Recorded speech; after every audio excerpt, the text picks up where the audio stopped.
Olá pessoal, bem-vindos ao canal Anark Investimentos. Hoje nós vamos analisar o segundo trimestre de 2026 do Banco do Brasil. Nós não vamos aqui simplesmente olhar os números, mas nós vamos tentar entender o atual momento que passa o Banco do Brasil, ok? Vamos começar aqui pela DRE, que é a demonstração de resultados do exercício. E começando pela margem financeira, temos uma primeira informação positiva. Na referência semestre a semestre de 2026 contra 2025, teve uma alta por parte das receitas com juros de 7,70%.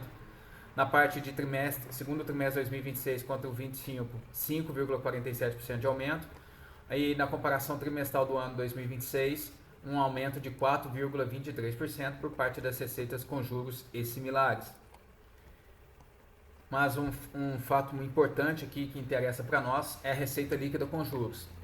Nós podemos ver que na comparação semestral, ano 2026 contra 2025, teve um aumento da receita líquida com juros de 3,13%. Esse resultado veio um pouco baixo em relação aos próximos números, porque as despesas com juros aumentaram 9,87%, ou seja, acima da receita com juros. Na comparação trimestre a trimestre de 2026 com 2025, as despesas vieram em linha com as receitas, mas mesmo assim o banco ainda teve uma receita líquida com juros de 6,14% acima. E na comparação trimestral desse ano, esse sim é um ponto importante, que veio uma receita líquida 10,43% acima na comparação trimestral 2026. Esse resultado veio puxado por uma despesa com juros similares mais baixa, mais controlada, um aumento apenas de 1,62%. Portanto, o Banco do Brasil conseguiu aumentar sua geração líquida de receita financeira, porque nesse trimestre, isso porque também o que contribuiu foi que ele conseguiu conter boa parte das despesas. Se fizermos uma análise dessa parte, o lado é positivo, a margem financeira está crescendo, mas existe uma ressalva: as despesas com juros também cresceram no semestre, né, igual eu mostrei. E além disso, tem um fator aqui que ele chama a nossa atenção nesse resultado, que são as outras despesas de juros. Na comparação ano a ano, segundo trimestre de 2026 para 2025, um aumento expressivo de 22,48%. E na comparação do primeiro trimestre, do segundo trimestre em relação ao primeiro trimestre, um aumento de 47,17%. Então, se a gente for dar um veredito aqui, a situação é positiva, mas com atenção ao custo de captação, custo do fund, né? Então, na margem financeira a história é positiva, mas não é uma história de crescimento sem custo. O banco aumentou a sua geração de receita líquida, mas ainda precisamos acompanhar o custo dos recursos captados. Agora, indo para o custo do crédito e perdas esperadas, temos aqui uma das partes mais importantes da análise, né? Não adianta o banco aumentar a sua carteira e gerar mais receita se o risco dessa carteira estiver crescendo ainda mais rapidamente. Então, no primeiro semestre, as perdas esperadas elas aumentaram 8,73% na comparação semestre 2026 com o semestre de 2025. No segundo trimestre, nós tivemos um crescimento de 11,65% em relação ao segundo trimestre de 2025. E quando cruzamos isso com a carteira, aparece um principal alerta. A carteira cresceu apenas 1,30% na comparação final julho de 2026 contra dezembro de 2025, enquanto as perdas esperadas associadas ao risco do crédito aumentou em 5,83% e as perdas esperadas com operações de crédito 8,21%. Então essa diferença é mais importante do que simplesmente dizer que a provisão para devedores duvidosos aumentou. O banco está crescendo, o crédito, mas o custo do risco está crescendo em velocidade superior. O crédito rural, como vocês podem ver aqui, financiamentos rurais, aumentou em 4,95%. E essa exposição merece acompanhamento dentro do contexto de aumento de inadimplência. Então, por enquanto, assim, eu não diria que existe deterioração generalizada da carteira apenas com esses dados, mas existe claramente uma deterioração do custo do risco, e esse é um dos principais pontos que precisamos acompanhar nos próximos trimestres. Passando agora para as receitas não financeiras, encontramos outro ponto positivo. No primeiro semestre, 2026 contra 2025, nós tivemos um avanço na receita total de 9,54%. E a receita de prestação de serviço foi a que mais cresceu, 5,19%. Quando nós vemos, a gente vai lá nas notas explicativas, nós encontramos uma diversificação interessante. Na comparação semestre 2026 contra o semestre 2025, a administração de recursos terceiros teve um aumento de 11,06%, fundos de investimento 10,44%, consórcios 14,08%. E na comparação trimestre 2026 contra o segundo trimestre 2025, administração 12,36% de aumento, fundos de investimento 12,02% e consórcios 14,38% de aumento. Porém, um número também nos chama a atenção, porque no segundo trimestre de 2026, em comparação ao primeiro trimestre de 2025, houve uma desaceleração na receita total, uma queda de 0,86%. E o que nos chama a atenção aqui é o resultado líquido em operações de câmbio e em conversão de transações em moedas estrangeiras, uma queda de 64,59%. Portanto, as receitas financeiras nós podemos avaliar como positivo, mas com atenção à recorrência. A estrutura das receitas não financeiras continua saudável, principalmente em serviços, fundos, consórcios. Mas precisamos separar o crescimento recorrente dos efeitos mais voláteis, especialmente câmbio. Pelo lado das despesas não financeiras e eficiência operacional, aqui parece talvez uma das informações mais interessantes da DRE. No semestre, nós temos aqui que as despesas não de juros teve um aumento de 0,29% na comparação primeiro semestre de 2026 contra o primeiro semestre de 2025. Enquanto as receitas, como nós vimos anteriormente, as receitas não financeiras avançaram nesse mesmo período 9,54%. Então, isso significa que as receitas cresceram muito mais rapidamente que os custos. As despesas de pessoal, nós podemos ver que caíram 5,88%, aqui na comparação primeiro semestre de 2026 contra o primeiro semestre de 2025, e na comparação segundo trimestre de 2026 contra o segundo trimestre de 2025, a despesa de pessoal reduziu em 11,29% nesse mesmo período. As despesas administrativas, na comparação semestral, uma queda de 2,17%, e na comparação trimestre contra trimestre de 2026 com 2025, caíram 2,91%. Logicamente, nem tudo caiu. Vocês podem ver que aqui na comparação primeiro semestre de 2026 contra 2025, outras despesas avançaram 9,51%. Na comparação segundo trimestre de 2026 contra 2025, 12,25%. A depreciação também nos chama atenção, porque na comparação 26-25 do primeiro semestre, um aumento de 15,43%, e na comparação trimestral 2026-2025, um avanço de 23,28%. Então o veredito o ponto é positivo, mas o ponto fundamental aqui não é que simplesmente dizer que o banco gastou menos, né? Que as receitas cresceram muito mais rápido que as despesas. Isso mostra uma melhora importante na conversão de receita em resultado. E no resultado operacional, antes da tributação, nós precisamos analisar primeiro um número. A receita total na comparação trimestral de 2026 contra o segundo trimestre de 2026 contra o primeiro de 2026, houve um avanço de 2,67%. E as despesas não financeiras, elas recuaram. Essa combinação fez o resultado operacional antes da tributação dar um salto. E vou mostrar aqui para vocês. Nós podemos ver aqui que na comparação segundo trimestre de 2026 contra o primeiro de 2026, houve uma variação positiva de 66,43%. Na comparação semestre a semestre, 2026 e 2025, um avanço de 65,83%. Então, o mais importante aqui é a gente entender de onde veio esse crescimento. Vocês viram aqui para trás que a leitura primária que nós podemos fazer não é que as receitas avançaram extraordinariamente. Não foi uma explosão de receitas. Foi uma combinação. As receitas avançaram 2,67% na comparação trimestre a trimestre, 2026 e segundo trimestre de 2026 contra o primeiro. Porém, as despesas, o total delas, as despesas não de juros, recuaram 0,53%. Então, o resultado operacional de mais 66,43%.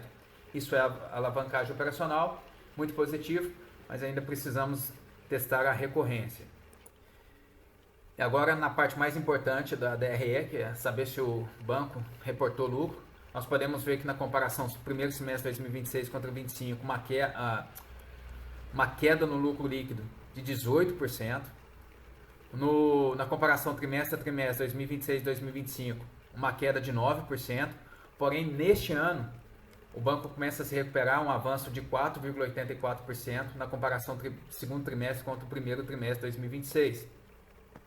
E aqui o que chama a atenção na comparação semestral 2026-2025 é os impostos, uma queda de 40,53%, isso ajuda o resultado, mas precisamos ter cautela porque parte importante dessa movimentação está relacionada aos impostos diferidos, né? E vocês podem ver que mesmo com uma melhora operacional, nós acabamos de ver aqui na tabela atrás, de 65,83% no resultado operacional antes da tributação, na comparação semestral, mesmo assim o banco teve uma queda de 18% no lucro líquido do período, né?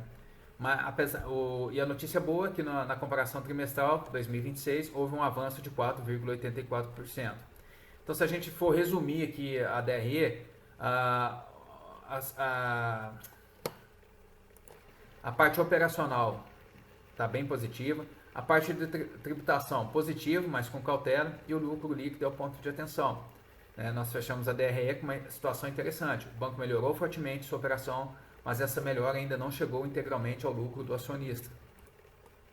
Agora, analisando a parte dos ativos, no balanço patrimonial, nós vemos que na comparação segundo trimestre de 2026 contra o quarto de 2025, houve um avanço de 5,42%, caixa equivalentes de caixa avançou 9,03%, chegando a 65 bilhões, portanto o banco terminou o semestre com uma posição de liquidez maior, mas a pergunta é a seguinte: essa liquidez maior está sendo transformada em ativos rentáveis? Isso é o que nós vamos ver na próxima etapa. Nas notas explicativas do balanço patrimonial, nós podemos ver que os ativos financeiros ao custo amortizados líquidos tiveram um avanço de 5,34%, porém o número expressivo que chama atenção aqui são as aplicações interfinanceiras de liquidez, um avanço de 34,32%, enquanto a carteira de crédito avançou apenas 0,91%. Então, numa leitura fundamentalista aqui, nós podemos dizer que o crescimento do ativo veio muito mais pela liquidez e aplicações financeiras do que na expansão do crédito. E aqui voltamos ao alerta da DRE. O crédito avançou só 1,30%, as perdas esperadas avançaram 5,83%, as perdas das operações 8,21%. Então, a liquidez é positiva, o crescimento do crédito é moderado e o risco do crédito merece acompanhamento. Agora, pelo lado do passivo, o total do passivo houve um avanço de 6%, os recursos de clientes cresceram 6,25%, esse é um ponto positivo, mas os recursos das instituições cresceram ainda mais, 16,28%, ao mesmo tempo que os recursos provenientes de emissões de títulos e valores imobiliários tiveram um recuo de 10,70%. Então, conexão com o ativo, clientes mais 6,25%, instituições mais 16,28%, crédito líquido 0,91% de avanço e aplicações interfinanceiras de liquidez 34,32% de avanço. Então o banco captou mais recursos, mas não transformou essa captação em expansão proporcional do crédito. Então o fund de clientes é positivo, a mudança na composição do fund merece acompanhamento. Não devemos afirmar que o fund ficou mais claro, mas então, como eu estava dizendo, a gente não consegue saber se está mais caro porque a tabela não permite concluir isso. O relatório anterior corretamente alertava para essa limitação. Agora, fechando o balanço, chegamos ao patrimônio líquido. E aqui temos um contraste importante. Enquanto o ativo cresceu 5,42%, como nós vimos aqui, e o passivo cresceu 6%, o patrimônio líquido caiu 1,45%. As reservas de lucros elas cresceram 5,43%, o que é positivo, mas outros resultados abrangentes tiveram uma expressiva queda de 41,43%. Com isso, o patrimônio atribuível aos controladores caiu 1,65%. Então aqui nós temos um ponto de atenção. O banco cresceu em ativos, mas o capital próprio não acompanhou esse crescimento. Isso não significa automaticamente um problema, principalmente considerando a estrutura naturalmente alavancada dos bancos, mas nos leva à pergunta mais importante: qual retorno esse patrimônio está gerando? Então vamos analisar os indicadores. Agora nós conseguimos juntar tudo e vamos analisar esses indicadores. O valor patrimonial teve uma queda em comparação ao primeiro trimestre de 2026 de 2,57%, né? Mas o preço sobre valor patrimonial por ação caiu para 0,61, uma queda de 11,20%. O lucro por ação teve uma queda de 1,71% e o preço sobre lucro por ação teve um desconto de 12% nesse trimestre em comparação ao trimestre anterior. Ou seja, o mercado passou a negociar o Banco do Brasil com desconto ainda maior sobre seu patrimônio contábil. Então, o banco negociando abaixo do patrimônio não significa automaticamente uma oportunidade. O mercado pode estar aplicando um desconto justamente por causa da qualidade do crédito, rentabilidade e capacidade de transformar patrimônio em lucro recorrente. Nos indicadores de rentabilidade, aqui nós temos, apesar da melhora muito forte do resultado operacional, os indicadores de retorno não acompanharam na mesma direção. Vocês podem ver aqui que o ROI ele teve uma queda, foi para 8,22%, e o ROA caiu para 0,60%. Portanto, temos uma situação interessante. O banco está mais eficiente operacionalmente, mas ainda não conseguiu transformar essa melhora em aumento proporcional da rentabilidade sobre patrimônios e ativos. Então, a eficiência, por outro lado, continua sendo um ponto positivo. Por quê? Permaneceu em torno de 28% e melhorou na comparação anual 100 pontos base. Quando analisamos a qualidade do crédito, nós podemos ver que a inadimplência acima de 90 dias, vocês podem ver aqui, ela subiu para 5,61%. Então, na comparação anual, era 3,96%, subiu para 5,61%, e na comparação trimestral do ano 2026, de 5,05% para 5,61%. Ou seja, a inadimplência acima de 90 dias, ela vem subindo, né? Ao mesmo tempo, a cobertura de 90 dias, no segundo trimestre de 2025, era 183,16%, passou para 158,39%, ou seja, já tinha caído bastante, e caiu agora para 148,45%. Essa combinação ela explica muita coisa. E ela casa justamente com esta linha aqui de margem financeira bruta. Vocês podem ver que no segundo trimestre do segundo trimestre de 2026 para o primeiro trimestre de 2026, nós tivemos um pequeno avanço de 0,21%, mas na comparação anual um avanço de 9,58%. Porém, na mesma base anual, o custo do crédito ele teve um avanço de 16,15%. Então, portanto, a margem líquida na comparação segundo trimestre de 2026 contra o segundo trimestre de 2025, uma queda de 1,81%. Então, esse aqui é um ponto de atenção. O banco está conseguindo gerar resultado antes do risco, mas o risco está consumindo uma parcela relevante desse ganho. E quando analisamos aqui o capital e solvência, do ponto de vista de capitalização, a situação continua relativamente confortável para o banco. Nós podemos ver que o índice de Basileia ficou em 3,91%, apesar da queda desde o segundo trimestre de 2025, e o índice de capital principal está em torno de 11,27%, está melhor do que no segundo trimestre de 2025, porém inferior ao primeiro trimestre de 2026. Então houve uma redução de 32 pontos base, mas os indicadores permanecem em patamar relevante para análise de solvência. Então, sem problema imediato de capitalização. Neste momento, o principal risco da tese não está na sua solvência, na solvência do banco. Está muito mais na qualidade do crédito, na capacidade de transformar a melhora operacional em crescimento sustentável do lucro. Agora, vamos olhar o Banco do Brasil por uma ótica de dividendos, utilizando o método Décio-Bazin. Toda vez antes de comprar uma ação, eu gosto de olhar para o método do Décio-Bazin, porque às vezes na análise gráfica o ativo está barato. Porém, quando você faz uma taxa de retorno anual, não está bom comprar.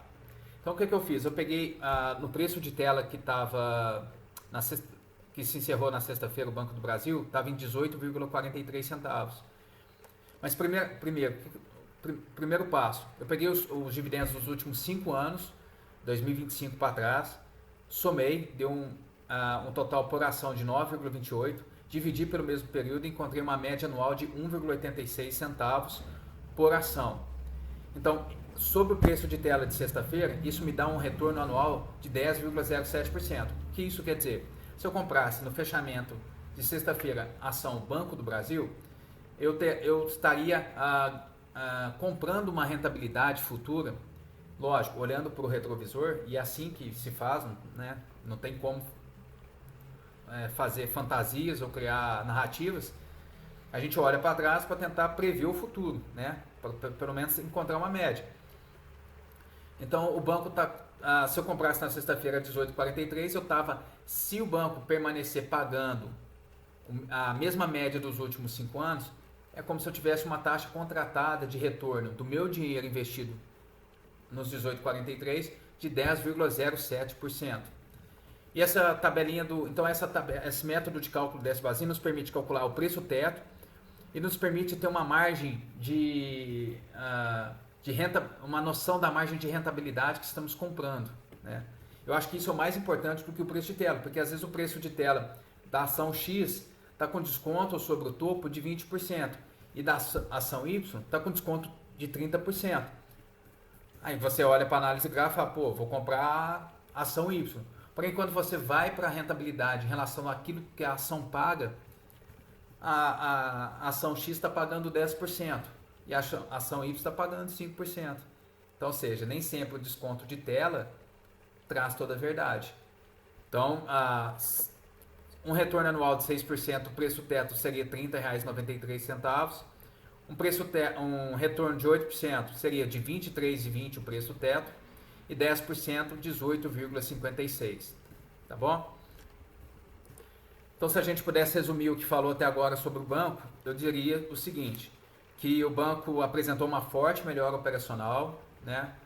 E principalmente por causa do controle das despesas.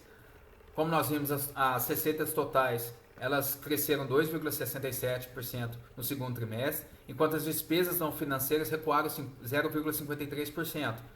O resultado operacional, antes da tributação, como consequência, cresceu impressionantes 66,43%. Também tivemos crescimento das receitas não financeiras, aumento da liquidez e uma posição de capital continua relevante, como Basileia, de 13,91%. Isso é muito bom. Então existem sim fundamentos positivos, mas existe um contraponto muito importante: a qualidade do crédito piorou. A carteira cresceu apenas 1,30%, porém, enquanto as perdas esperadas cresceram 5,83% e as perdas esperadas com operações de crédito avançaram 8,21%. A inadimplência acima de 90 dias subiu para 5,61%, a cobertura de 90 dias caiu para 148,45%. Isso ajuda a explicar porque a margem financeira bruta cresceu, mas a margem financeira líquida ficou pressionada. Temos ainda outro ponto importante: o resultado operacional melhorou muito, mas o lucro líquido do semestre teve uma queda de 18%. Portanto, eu não classificaria o trimestre simplesmente como bom ou ruim. Eu classificaria como um trimestre de forte recuperação operacional, mas com deterioração importante na qualidade do crédito. E talvez essa seja justamente a parte mais interessante da tese hoje. O mercado está negociando, como nós vimos, um banco do Brasil abaixo do patrimônio, com preço sobre valor patrimonial por ação de 0,61 e o preço sobre lucro por ação em 7,39 vezes. Pelo nosso cálculo baseado em dividendos, a cotação também está próxima de um yield de 10%. Então existe uma combinação interessante de valuation, descontado e melhora operacional. Mas o mercado também está colocando um preço nessa deterioração do crédito. Então, por isso, para mim, a pergunta mais importante para o próximo trimestre não é simplesmente se o Banco do Brasil vai continuar crescendo, é se ele conseguirá manter essa melhora de eficiência e, ao mesmo tempo, estabilizar a inadimplência reduzir a pressão das perdas esperadas e transformar essa melhora operacional em crescimento sustentável do lucro. Se isso acontecer, teremos evidência muito mais forte de uma recuperação estrutural. Por outro lado, se a inadimplência continuar aumentando, o custo do crédito continuar crescendo mais rapidamente que a carteira, parte importante dessa melhora operacional pode continuar sendo consumida pelo risco.